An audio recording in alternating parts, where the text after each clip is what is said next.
또 하나님 우리에게 허락하는 10분 말씀을 받도록 하겠습니다. 죄사함의 5번째 말씀입니다. 성령의 인도로 그리스도의 몸 안으로 들어오라고 하십니다. 그리스도의 몸으로 들어와야만이 죄사함이 여기 있습니다. 이미 여러분 제가 밝혀드렸듯이 우리가 우리의 죄와 저주 형벌을 대속하는 그 희생제가 화목제라고 하면 안 되죠. 그 번제가 속죄제가 이루어지는 장소가 있습니다. 동시에 죄의 사함이 이루어지는 장소가 따로 있습니다. 이것이 오늘날 개신교에 분리가 안 됐기 때문에 엄청난 지금 참사가 계속되고 있는 것입니다. 다시 말합니다. 우리의 모든 죄와 저주와 지옥 형벌을 그리고 율법의 모든 요구를 이루는 그 제물이 드려지는 번제물이 드려지고 우리 속죄 제물이 드려지는 장소가 따로 있고 우리가 완전히 영원히 죄의 사함을 받는 장소가 따로 있습니다. 이제까지 그것은 예수님의 몸, 즉 십자가를 지신 예수님의 몸과 피해서 지금 제물이 이루어졌다는 사실을 알려드렸고요. 이제는 우리가 그 제물을 근거로 해서 우리의 죄 사함이 완전히 이루어지고 선포되는 곳이 따로 있는 그런 곳으로 성령님이 우리를 인도하시는 것입니다.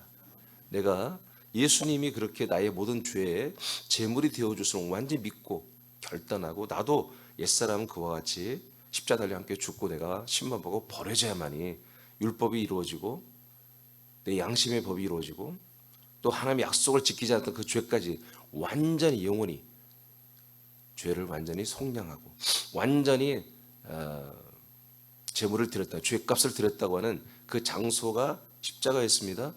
이제 거기서 우리의 혼이 이제 그리스도의 몸으로 이동을 해야 됩니다. 왜요? 그리스도의 몸 안에만 거기에서만 죄사함이 있기 때문입니다. 장소가 달라요. 십자가에서 예수님의 몸과 함께 연합하여 한 몸이 되어 죄값으로 함께 죽고 버려질 것을 확고하게 결단이 섰다면 성령님은 결단한 사람을 약속된 그리스도 안에 데리고 들어가 죄사함과 생명을 얻도록 인도하십니다. 히브리 11장 10절입니다. 시작. 이는 그가 하나님이 계획하시고 지으실 터가 있는 성을 바랐습니다. 아멘. 이렇게 아브라함, 이삭, 야곱은 자기들이 이게 약속하신 그 땅, 터가 하나님의 나라, 그 도성 안에 있음을 이렇게 믿고 3대에 걸쳐서 이렇게 집을 짓지 않고 천막생활하면서 이렇게 이 터를 기다렸습니다. 고전 3장 11절 시작. 이 닦아둔 것 외에 능히 다른 터를 닦아둘 자가 없으니 이 터는 곧 예수 그리스도라. 네, 이 터는 바로 예수 그리스도였습니다. 이 터이신 예수 그리스도가 왜 필요합니까? 이곳이 하나님이 아브라함, 이삭, 야곱, 유다에게 약속한 약속의 땅이기 때문에 그렇습니다.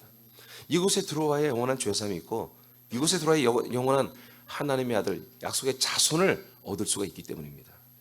그리스도는 예수님이 부활하심으로 아들 그리스도가 되셨습니다. 그러나 사람들이 하나님의 아들로 거듭나 살 수 있는 약속의 땅이 되는 그리스도가 되기 위해서는 부활하신 그리스도가 승천하여 과정을 거쳐야만 되는 것입니다. 그래야만이 그 새로운 땅에서 새로운 그리스도의 몸 안에서 우리가 죄 사함을 받고 생명을 얻는 거예요. 요한복음 7장 39절 시작. 이는 그를 믿는 자들이 받을 성령을 가리켜 말씀하신 것이라. 예수께서 아직 영광을 받지 않으셨으므로 성령이 아직 그들에게 계시지 아니하시더라. 네, 예수님을 따르고 믿는 분들이 하나님의 약속대로 성령이 내주해야 되잖아요.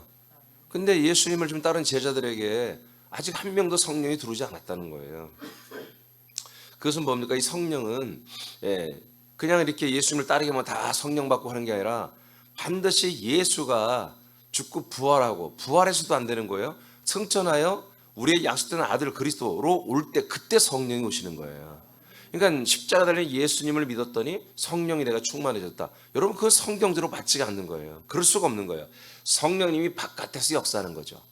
내 안에 내주하여 나의 안에서 함께 살아주는 성령은, 그래서 항상 성령께서 나를 인도하는 그 성령은 반드시 영광을 받으신 예수, 반드시 하나님의 나라에 올라가서 영광 받으시고 만왕의 왕, 만주의 주가 되신 그 그리스도가 약속대로 내 안에 들어올 때 성령이 먼저 우리에게 오셔서 그 그리스도를 우리에게 그리스도의 피와 그리스도의 영과 생명을 주시는 거예요. 그러니까 지금 얼마나 이게 성경에 다 나와 있잖아요, 이렇게. 자, 그다음에 요한복음 20장 17절입니다. 시작. 예수께서 이르시되 나를 붙들지 말라. 내가 아직 아버지께로 올라가지 아니하였노라. 너는 내 형제들에게 가서 이르되 내가 내 아버지 곧 너희 아버지 내 하나님 곧 너희 하나님께로 올라간다 하라 하시니. 아멘. 자, 예수님이 부활을 했어요. 막달라 마리아가 이제 예수님의 시신이라도 이제 모시고 장사를 지내고 싶었는지 보러 갔는데 자, 부활한 게 아니죠. 이제 모르죠. 다 죽어 있는 줄 알죠. 막달라 마리아. 근데 가봤더니 부활하고 시신이 없어요. 그래서 이제 예수님이 이제 정말 부활하셨나? 이제 그러고 있는데 부활하신 예수님이 이 여인을 만나 주었습니다. 근데 이 여자는 뭐예요? 보고서 그냥 동산직인 줄 알잖아요. 그럼 바뀐 것입니다. 내가 늘 얘기하죠. 부활의 모습은 달라지는 거예요. 그러니까 얼마나 반갑겠어요. 정말 예수님 말씀한 대로 정말 부활했네? 알고 있잖아요. 부활할 거라고. 알고 있잖아요. 근데 혹시나 했는데 정말 부활했네? 얼마나 반가워요. 그래서 옷을 붙잡고 이렇게 만져보려고 했더니 만지지 말라는 거예요. 나는 지금 아직 아버지께로 올라가지 않았다. 내가 아버지께로 올라가서 이렇게 영광을 받아야 하며 성령을 내려보내죠. 성령을 받아서 우리에게 보내시고 예수님은 그리스도로 성령에 의해서 우리에게 또 견인되어 오시고 이런 일을 아직 안 됐기 때문에 너희들은 나를 아직 여기 이제 이번 개정에서는 뭐라고 했어요? 만지지 말라고 한 게 아니라 뭐라고 했나? 붙들지 말라 이렇게 있잖아요. 이게 더 좋은 표현이에요. 만지는 것보다. 여러분 우리는 부활하고 승천하고 그리스도로 오신 분을 붙들어야지 인자 예수로 오신 예수를 붙들어봤자 안 되는 거예요. 알겠습니까? 그리고 지금 부활하신 예수님 붙들어도 안 되는 거예요. 여기 생명이 없어요. 승천했다가 오신 그 그리스도를 붙잡아야 우리가 성령도 내 안에 오시고 그리고 성령이 인도하여 그리스도로 들어가서 주의 선물을 받습니다. 십자가에 달린 예수님과 부활하신 예수님은 우리가 붙들면 안 됩니다. 예수님의 몸과 부활한 몸은 우리에게 죄사함과 생명을 줄 수 없기 때문입니다. 맞죠? 부활하신 예수를 만났어도 부활하신 그리스도를 만나서 단 한 명도 죄사함이 없었어요. 단 한 명도 여러분 성령을 받거나 죄사함 받거나 생명을 받는 경우가 한 번도 없었습니다. 부활하신 그리스도는 아버지께로 올라가서 다음 과정을 거쳐 완전한 건축을 하신 다음에 사람들이 들어가 죄 사함과 영생을 얻는 그리스도의 몸으로 오셔야 합니다. 요한복음 14장 3절 시작.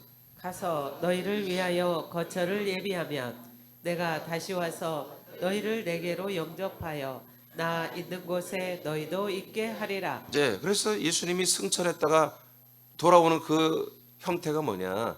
바로 예수님이 살고 계시는 그런 새로운 그런 땅이란 말이에요. 그게 새로운 몸이죠. 그리스도의 몸이죠. 부활하신 몸이 아니에요.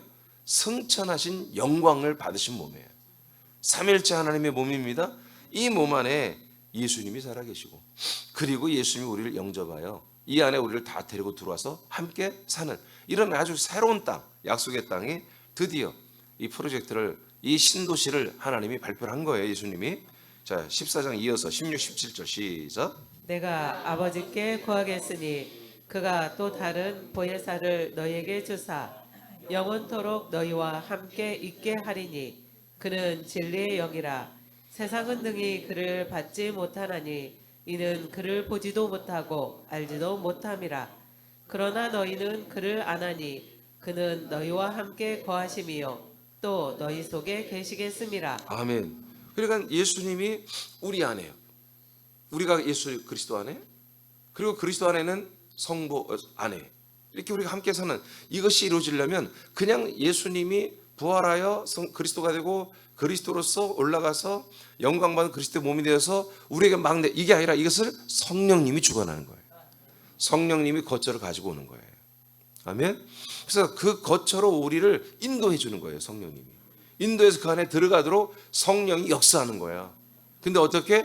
우리 안에 이제 내주하시면서 이제 우리들을 그리스도 안으로 데리고 들어오시는 거예요. 예, 이것이 이제 17절가 됐지만 그 위에 20절, 21절을 보면 이렇게 그날에 성령이 이렇게 보혜사 성령이 우리에게 오시는 그날은 뭐다? 예, 내가 너희 안에, 너희가 내 안에 아버지가 안에 계시고 이렇게 해서 우리가 함께 한 몸으로 살아가는 그런 날이 올 거라고 그랬죠. 그건 뭐다? 성령이 오시는 날에 성령이 역사하면 됩니다. 요한복음 15장 26절입니다. 시작. 내가 아버지께로부터 너희에게 보낼 보혜사 곧 아버지께로부터 나오시는 진리의 성령이 오실 때 그가 나를 증언하실 것이요. 네, 이 성령님이 약속대로 우리에게 오시면 어떻게 해서 우리를 그리스도에게 인도하느냐? 우리에게 오면은 아버지께로부터 나오는 성령이에요. 예, 아버지께로부터 한마디로 예수님이 받아서 우리에게 이제 보내주는 이 진리의 성령이 오시면 예수 그리스도를 증언하십니다. 계속 우리에게 예수 그리스도를 증언하십니다. 예수 그리스도를 온전히 우리를 증언받을 때 보여. 그 증언받은 말씀을 믿고 약속의 말씀을 믿고 우리가 약속의 땅에 그리스도에게로 들어가는 거지. 우리가 어떤 그냥 갑자기 그냥 홀리듯이 성령이 나를 인도와 이끌고 아무도 모르는 데 들어가고 그런 게 아니에요. 반드시 예수 그리스도의 이 진리의 말씀을 듣고 생명의 말씀 듣고 약속의 말씀 듣고 그래 나 그렇게 되기를 원해요 하고 결단해서 들어가는 것입니다. 여러분 십자가에 여러분 예수의 몸과 연합하는 것도 여러분 결단했어야죠. 그 약속의 땅이 아니고 예수의 몸에서 우리의 모든 죄와 저주와 형벌을 위하여 대속 제물이 십자가에서 이루어지잖아요. 그것도 여러분이 결단으로 그 연합해야만이 여러분 그 예수님 몸이 여러분의 제물이 되잖아요. 그런 것처럼 우리가 영원히 속량받을 생명 얻을 그 땅도 뭐예요? 우리가 정말 결단에 들어가는 거예요. 결단했을 때 성령님이 인도해 주는 거지. 물론 성령님이 결단하도록 도와주기도 하죠. 그냥 여러분은 나는 은혜예요. 그냥 가만히 있는데 그래 다 될 거예요. No, 그런 거 없어요. 예수님이 가만히 있었습니까? 이 땅에 내려와서 불편한 몸을 33년을 살고 여러분 이렇게 죽고 부활하고 성전에다 또 오고 와서 성령으로 역사하고 또 당신 안에 들여보내요. 이 복잡한 과정을 지금도 일하고 있잖아요. 하나님이 전능하다고 가만히 손 놓고 있습니까? 그냥 말만 하면 됩니까? 하나님도 이렇게 행동을 하시고 계신다고요. 말한 대로. 우리도 그렇게 그대로 결단하고 순종을 해야 한다고요. 자, 요한복음 16장 13절 읽겠습니다. 시작. 그러나 진리의 성령이 오시면 그가 너희를 모든 진리 가운데로 인도하시리니 그가 스스로 말하지 않고 오직 들은 것을 말하며 장래의 일을 너희에게 알리시리라. 자, 성령님은 말씀의 주관자가 아니에요. 성부께서 이미 정해놓은 말씀을 그대로 전하는 거예요. 어떤 말씀이요? 예수 그리스도에 대해서 전한다 이거예요. 그리고 또 하나 뭐예요? 앞으로 장래, 네가 앞으로 어떻게 될 거다. 여러분 우리 인생의 앞날을 말하는 게 아닙니다. 우리가 이렇게 아들로 거듭나면 네가 어떻게 될 것이고 어떻게 여러분 다 알잖아요. 왜? 성령 인도를 통해서 여러분 다 들었기 때문에 저를 통해서. 그런데 어디 가운데로 인도한다 성령님이? 진리 안으로 인도하잖아요. 진리 안으로. 진리가 뭐예요? 예수가 그리스도가 되는 게 진리잖아요. 예수가 그 그리스도 된 것, 예수가 그리스도가 그 된 것, 그 모든 것이 진리잖아요. 진리. 이 안으로 성령님 우리를 인도하시는 것입니다. 이 안에서. 그래서 세남의 다 같이 읽어봤죠. 시작. 세람의 지체들과 방송을 시청하시는 모든 분들께서 십자가의 과정을 거쳐 성령의 인도로 진리가 되는 약속의 땅 그리스도의 몸으로 들어오시기를 축복합니다. 네, 다시 한번 말합니다. 여러분들이 죄와 저주와 형벌을 한마디로 제물로 제사를 드리는 것은 예수님의 몸 십자가입니다. 십자가 예수의 몸입니다. 그러나 우리가 거룩하게 단번에 영원히 그분의 피로 죄사함을 받는 것은 죽고 부활하고 승천하고 그 다음에 보이지 않는 그리스도의 몸으로 오신 그 그리스도의 몸, 그 안에 들어와야 성령으로 들어와야 그 안에서만 죄사함이 이루어집니다. 왜? 그 몸 안에만 그 피가 있기 때문에 그렇습니다. 여러분 이걸 꼭 믿으시고 이 과정을 반드시 거쳐야 반드시 그것을 거쳐야 죄사함이 이루어지는 것입니다. 기도하겠습니다.